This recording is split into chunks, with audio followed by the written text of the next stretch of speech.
Selamat pagi ya, dan kami mengucapkan jutaan terima kasih kalau ada di antara kita, keluarga Malaysia ini yang mungkin berkesempatan untuk bersama kami menyaksikan ruang bicara hari ini yang kami bawakan kepada anda tentunya di Bernama TV.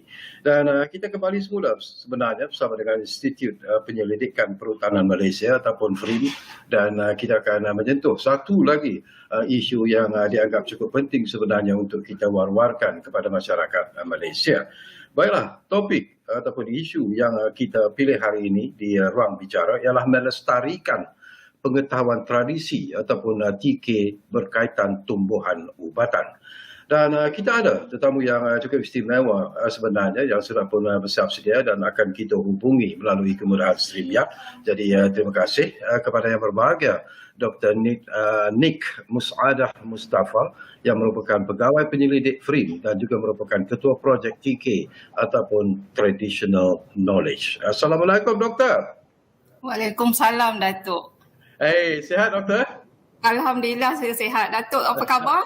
Sehat macam ni lah, letih sikit tapi masih lagi bersemangat sebenarnya untuk mengendalikan program ini bersama dengan doktor. Baik,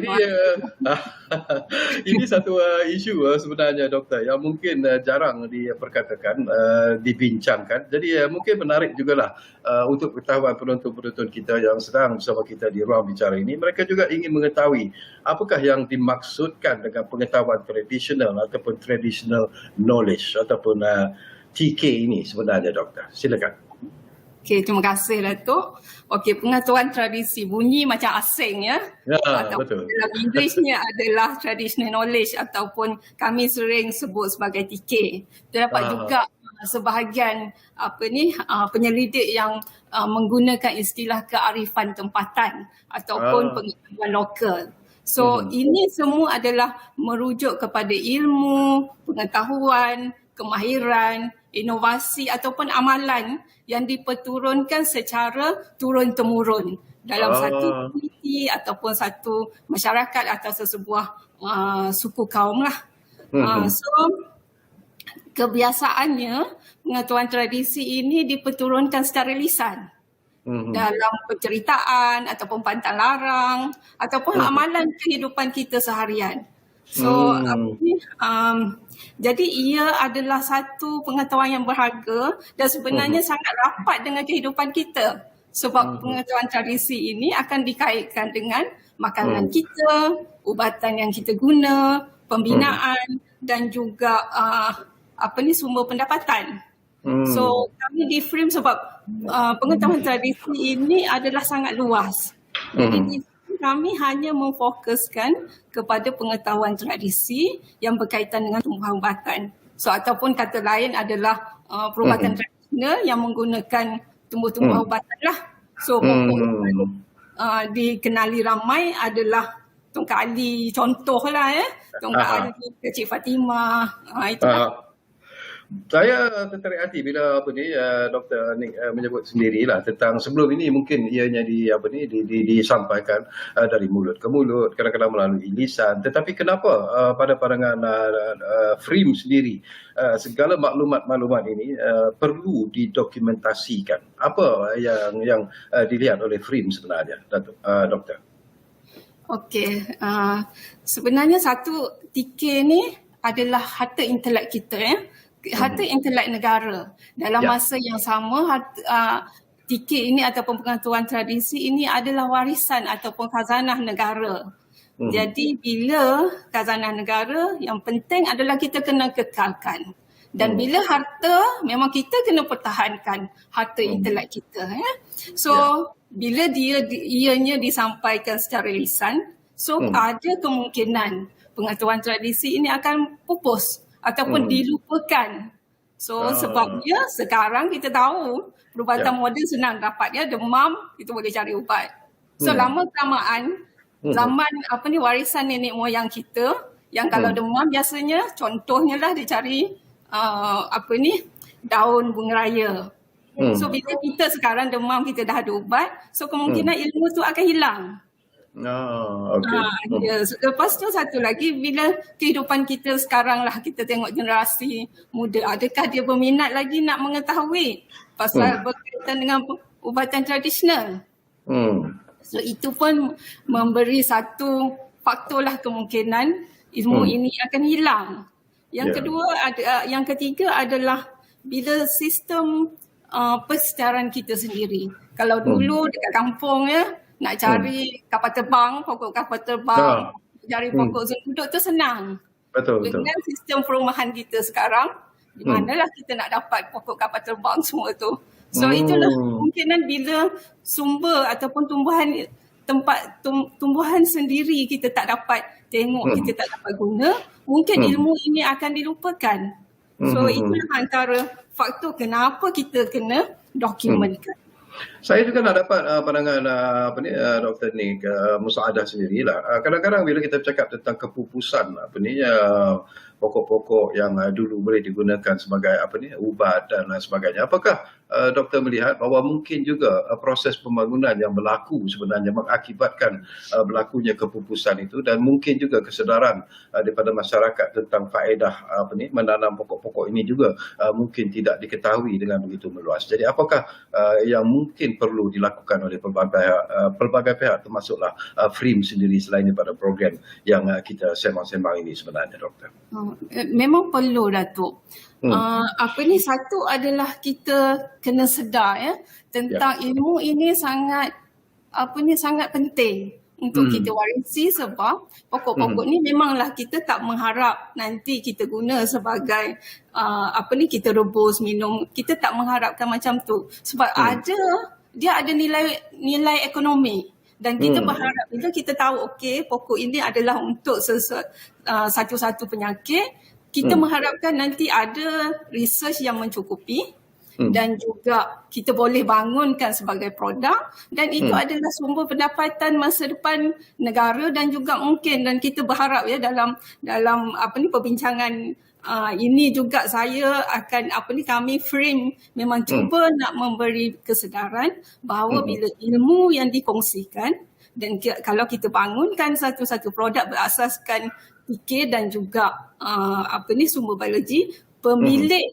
pengetahuan tradisi itu mempunyai hak untuk mendapat benefit daripada apa yang kita dapat.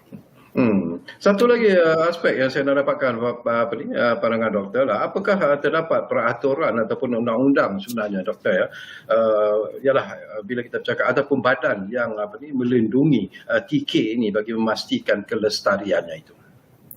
Ya, betul, Datuk. Memang ada beberapa akta ataupun peraturan.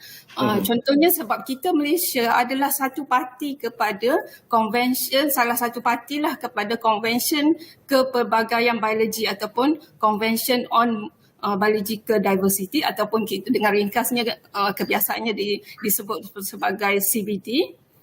Malaysia telah menjadi parti kepada CBD sejak tahun 1994, dan Kementerian Tenaga dan Sumber Asli akan cuba memastikanlah kita memenuhi keperluan konvensyen kepelbagaian biologi. Antara perkara yang digariskan di bawah CBD adalah menggalakkan penggunaan ilmu ataupun inovasi tradisional ini oleh menggalakkan penggunaannya, dan bila kita guna, isu yang penting adalah dengan persetujuan dan juga penglibatan pemilik pengetahuan tradisi itu sendiri.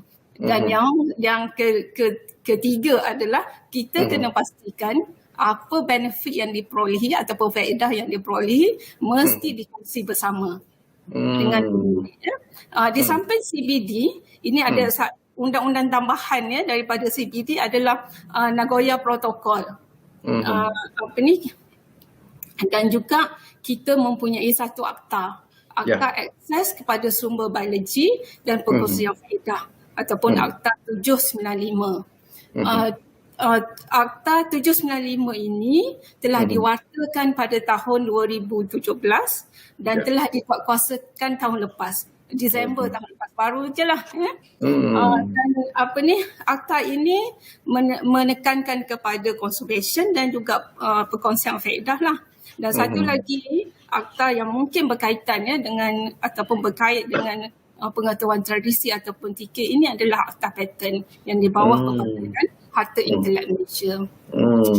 Baik, saya juga dah dapat pandangan Dr. Nick Musaadah lah. Kalau ini mungkin terkeluar sedikit daripada apa yang ingin kita bincangkan, tetapi daripada kajian, daripada pengalaman doktor sendiri, jika kita bandingkan dengan negara kita dengan negara-negara luar, apakah kita melihat bahawa negara luar mungkin lebih banyak memberikan perhatian kepada program TK ini jika dibandingkan dengan negara kita? Mungkin ada negara-negara yang begitu menggunakan peluang-peluang yang terbuka ini, ruang-ruang yang ada ini untuk mengeksploitasikannya sehingga ianya menjadikan satu syarikat ataupun menjadi satu pengeluaran yang begitu besar daripada negara-negara tersebut. Sebagai contoh, mungkin kita boleh kongsi bersama dengan doktor. Mungkin contoh yang paling ni adalah negara India. Ya, sebab satu saya rasa adalah berlaku bila kunyit dipatenkan. So itu yang memberi untuk menggalakkan lagi mereka mendokumentasi dan juga mempertahankan pengetahuan tradisi mereka dalam masa yang sama, sebab bila di India memang documentation mereka sangat lengkaplah berbanding dengan kita dekat Malaysia. Okey, mungkin juga inisiatif yang telah diambil lah dalam melestarikan TK ini berkaitan dengan tumbuhan ubatan ini. Boleh kita kongsi bersama doktor? Okey, mungkin pertama sekali bila kita kata pendokumentasian, apakah pendokumentasian tersebut ya? So adalah pendokumentasian adalah aktiviti yang kita merekodkan dengan lengkap tumbuhan yang digunakan. Dan contohnya apa pokok, nama pokok. Di samping nama pokok, kita kena tahu juga macam mana penggunaannya. Dan seterusnya adalah macam mana cara guna, dia makan ke, dia sapu ke. Itulah maklumat yang penting untuk kita rekodkan dalam masa yang sama, sebab kita tahu dalam masyarakat Melayu ataupun masyarakat Malaysia, kita ada pantang larang juga. So itu antara maklumat-maklumat yang kita perlu dokumentasikan. So sehingga kini di FRIM kami ada 2 projek yang besar lah. Satu pendokumentasian TK orang asli yang dibiayai oleh Kementerian Tenaga dan Sumber Asli, dan kedua adalah pendokumentasian pengetahuan tradisi Melayu. Ini dibiayai oleh Kementerian Pertanian dan Industri Makanan.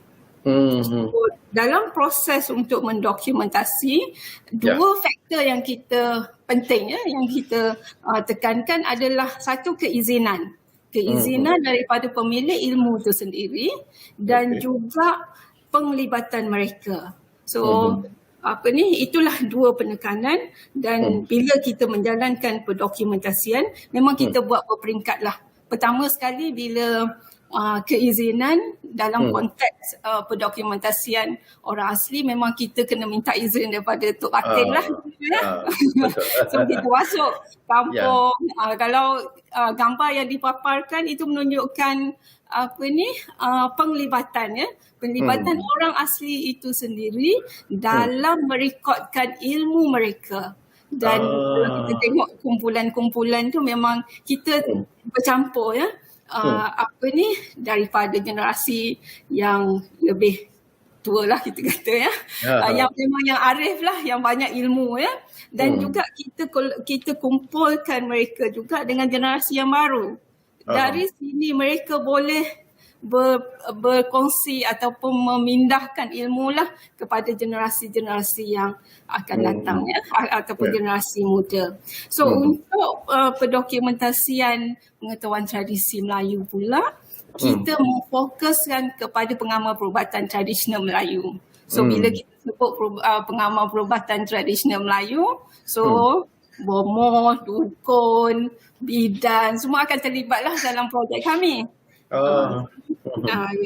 Di samping untuk projek pendokumentasian pengetahuan tradisi Melayu, di samping kita bekerjasama dengan pengamal perubatan tradisional, sebenarnya kita perubatan tradisional Melayu ini mempunyai dokumen juga, iaitu manuskrip perubatan Melayu yang juga dikenal sebagai kitab tip. Dan Hmm. kalau dulu Hmm. kitab-kitab tip ataupun manuskrip ini dikaji oleh ahli-ahli bahasa. Hmm. Dan mungkinlah dalam masa dalam 10 tahun yang terkini lah mulalah orang melihat manuskrip itu, melihat sains dalam manuskrip tersebut. Dan itulah kita tengok tumbuh-tumbuhan yang diguna dalam manuskrip itu memang sangat lengkap. Dan kalau kita tengok manuskrip itu sendiri, memang daripada segi mendiagnose penyakit semua memang sangat lengkap lah, sangat perinci. So inilah inisiatif-inisiatif yang dijalankan oleh DFRIM dalam pelbagai lah orang asli dan juga Melayu. Kita cuba tengoklah manuskrip-manuskrip yang ada.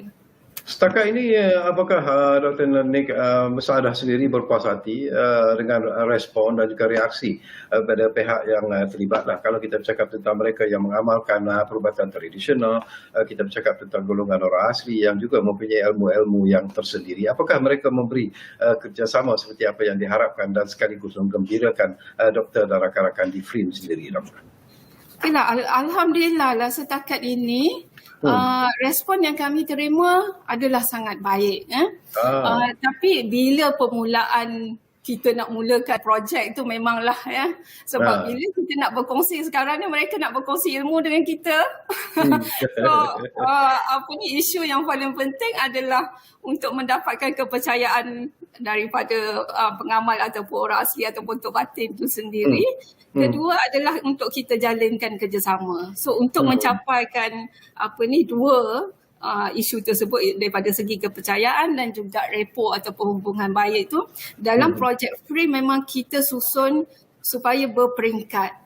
Contohnya orang asli bila kita masuk ataupun kita pergi jumpalah batin dulu. Keizinan daripada batin sangat penting.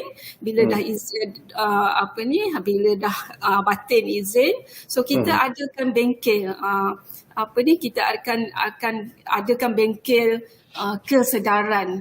Bengkel kesedaran di sini kita cuba maklumkan bahawa ilmu mereka ini adalah sesuatu yang mereka perlu simpan atau pelihara dalam masa yang sama. Ilmu mereka ini sangat berharga. Itulah yang kita cuba terapkan dekat bila kita anjurkan bengkel kesedaran. So daripada situlah kepercayaan, dan bila kita kemudian kita akan buat bengkel untuk pendokumentasian dan kita akan buat lawatan semula untuk memaklumkan apa yang kita perolehi. Daripada situ memang kita akan dapat daripada segi kepercayaan mereka lah Tapi dari segi output dan juga pencapaian yang boleh dibanggakan, Doktor, boleh kita kongsi bersama dengan penonton-penonton kita di ruang bicara ini.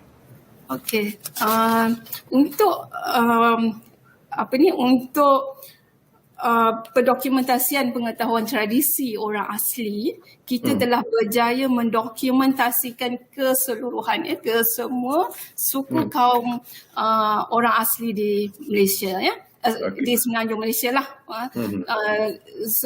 Sebenarnya di Semenanjung Malaysia kita ada 18 suku kaum.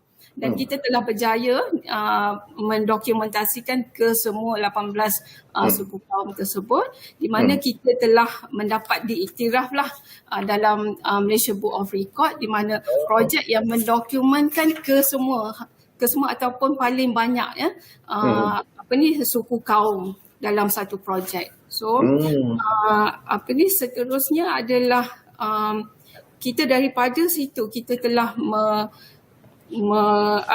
menghasil ataupun mengumpulkan lebih daripada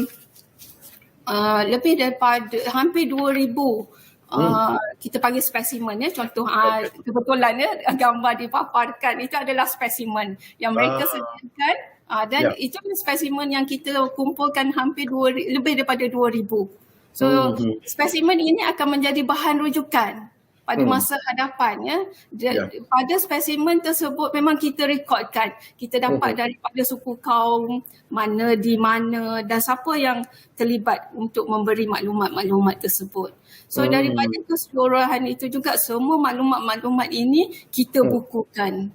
Contohnya Oh. dalam apa ni, pendokumentasian pengetahuan tradisi Melayu, orang asli, kita telah berjaya untuk terbitkan hampir 10 buku ya.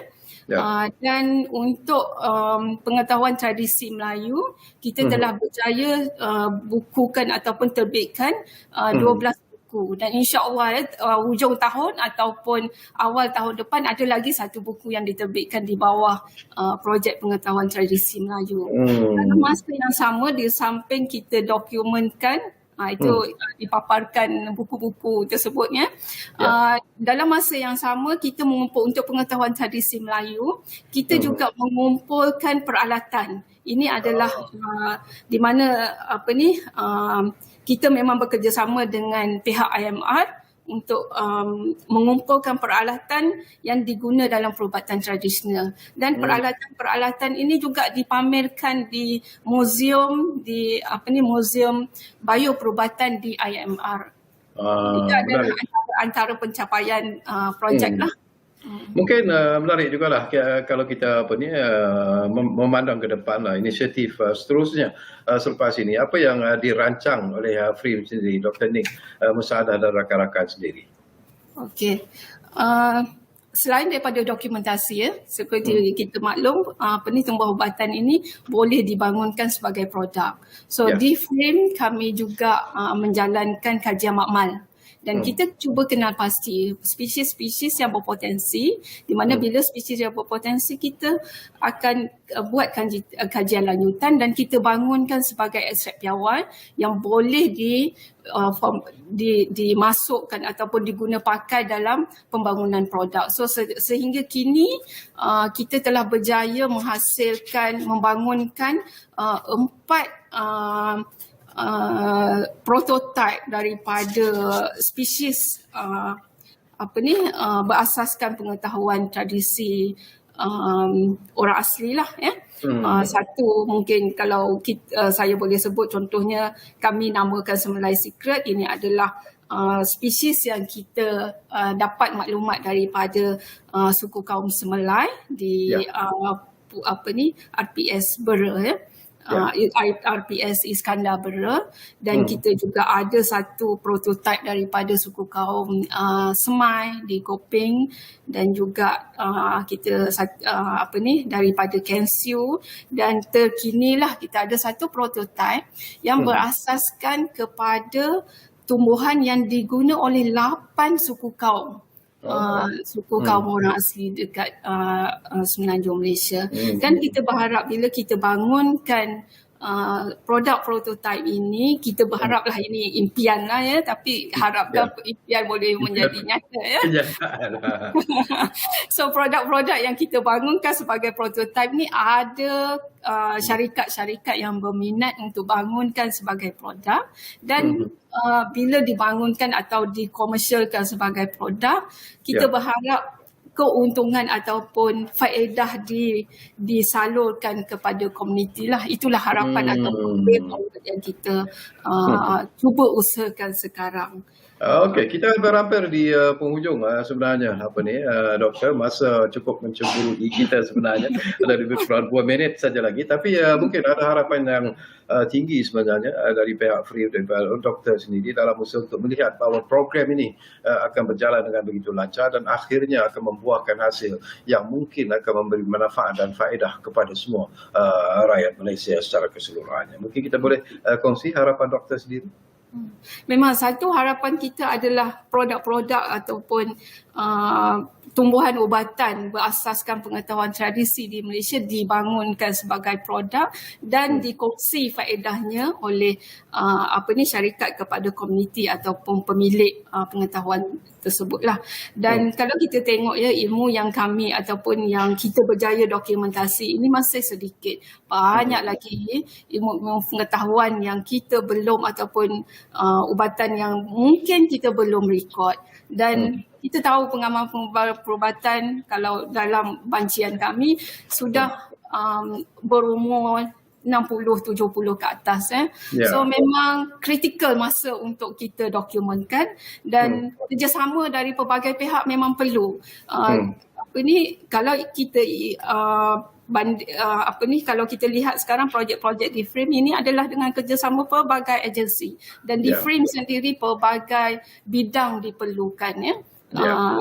Itulah kita berharap kerjasama daripada semua agensi yang terlibat, ya, Kementerian KEXA, MAFI dan juga KKM, memang bersama kami, ya, dekat Frame, dan juga KKM, IMR, Bahagian Perubatan Tradisional, MyIPO, Perpustakaan Negara. So harapan kami adalah kerjasama ini terus dimantapkan dan kita sama-sama menjaga khazanah kita, dan kita berharap ada perkongsian ataupun manfaat yang akan diperolehi, dan memang kita berharap tak adalah berlaku piracy di mana negara luar menggunakan sumber kita dan juga ilmu kita untuk dibangun tanpa kita mendapat manfaat. Itulah harapan kami. Baik, tinggi-tinggi terima kasih kepada yang berbahagia Dr. Nik Musaadah Mustafa kerana sudi bersama kami di ruang bicara ini, dan insyaAllah barangkali Doktor, di masa-masa yang akan datang kita bercakap lagi tentang isu ini. Ada soalan yang saya nak tanya Doktor, tapi mungkin agak sensitif. Daun Ketum tak masuk dalam senarai kajian jadi buat oleh pihak Frame. Tak payah jawab soalan itu sebenarnya. Doktor, mungkin dalam program yang akan datang kita bercakap tentang isu itu juga. Jadi terima kasih kepada anda yang menumpukan perhatian bersama kami di ruang bicara ini, dan insyaAllah seperti yang selalu kami janjikan. Oh ya, jangan ke mana-mana kerana selepas ini ada lagi satu segmen dalam ruang bicara yang mungkin juga akan memberikan gambaran terbaik sebenarnya untuk anda bila kita bercakap tentang perkembangan semasa. Kita jumpa lagi dalam ruang bicara sebentar saja lagi. Jangan ke mana-mana.